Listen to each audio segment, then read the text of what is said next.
Hello, what's up guys, welcome back to my channel, and today we are going to now deep sea fishing. We are catching to Ilsa fish and spreading to Ilsa net. Okay, তো দেখতেই পাচ্ছেন এটা একটা জীবন্ত ইলিশ। ঠিক আছে, ইলিশটার size প্রায় কত 150 গ্রাম ওয়েট হবে। একদম জ্যান্ত ইলিশ, ছেড়ে দিলে বুঝতে পারবে। তো ভীষণ ছোট একটা মাছ, সঙ্গে রয়েছে আরো মাছ, এই যে ভোমলা মাছ, বা এটাকে অনেকে লোটে মাছ বলে, নেয়ারি মাছ বলে, এক একজনে এক এক রকম বলে। তারপরে রয়েছে আমাদের এখানে চাইনিজ রয়েছে, তারপরে কমপ্লিট রয়েছে। এই দেখো, এই দুটো মাছের মধ্যে ডিফারেন্স আছে। এটা হচ্ছে পমপ্লেট, সরি আমি ভুল করেছি, কোটা কমপ্লিট বলে না, পমপ্লেট মাছ বলে। আর এটা হচ্ছে পমপ্লেট মাছ। ঠিক আছে, এটাও জীবিত আছে এখন আপাততভাবে, জীবিত। দেখো চাইলে বুঝতে পারবে, এটাও জীবিত জীবিত কিন্তু ওরা একটু নড়ছে না, ওরা ক্লান্ত হয়ে গেছে। আর ইলিশ তো পুরো জ্যান্ত।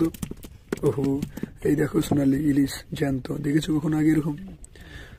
আরো অনেক কিছু দেখা তোমাকে বাকি রয়ে গেছে তোমার।